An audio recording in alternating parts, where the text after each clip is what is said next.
fact is, Mr. President, this is one of the worst crimes ever committed in the Federal Republic of Nigeria. A man single-handedly mismanaged over 100 billion in a nation where we have thousands, hundreds of thousands of graduates roaming the streets. A man mismanaged 100 billion. The same man is cruising on the street of Abuja with bulletproof cars. What is the future of Nigerian nation?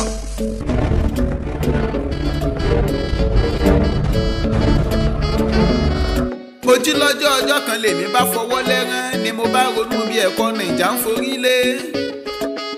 Ìwé ọjọ́sí tó ṣe pàtàkì wá dohun jábútẹ́, akẹ́kọ̀ọ́ ọjọ́sí táráyé ń gbé gẹ̀gẹ̀ láwùjọ wá dẹni wọ́n ń bẹnu àtẹ́lù.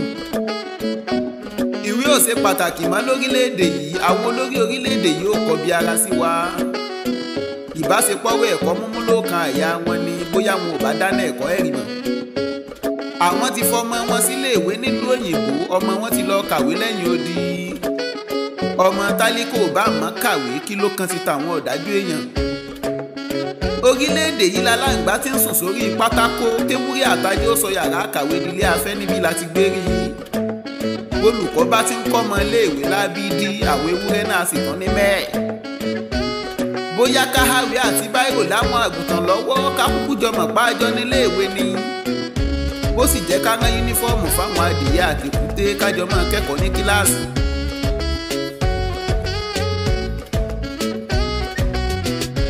Àsìkò táwọn akẹ́kọ̀ọ́ wọlé ò tún wáyé wa mọ́, ọlídé ọlọ́jọ́ jíjágùn tí ò ní gbèdéke.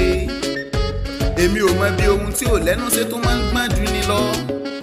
Ọ̀pọ̀lọpọ̀ iléèwé káàkiri àgbáyé ló ti ń padà sẹ́nu iṣẹ́ tí Nàìjíríà ò tí ì lásìkò. Mo kọ́kọ́ ní kí n fètè mọ́ ètè náà, ṣùgbọ́n ẹ̀rí ọkàn mi ò yé pè mí lẹ́jọ́ orin. Dídákẹ́jẹ́jẹ́ ó ṣàǹfààní, káwí kí wọ́n gbọ́ gan lọ̀rọ̀ tó wúlò.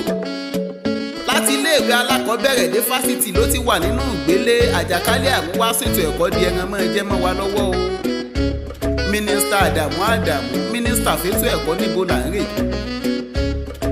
Iléèwé ni ò ní gbèdéke ọjọ́ ìwọlé, àmẹ́tò ìdìbò gómìnà ń lọ láwọn ìpínlẹ̀ wáyé lóde.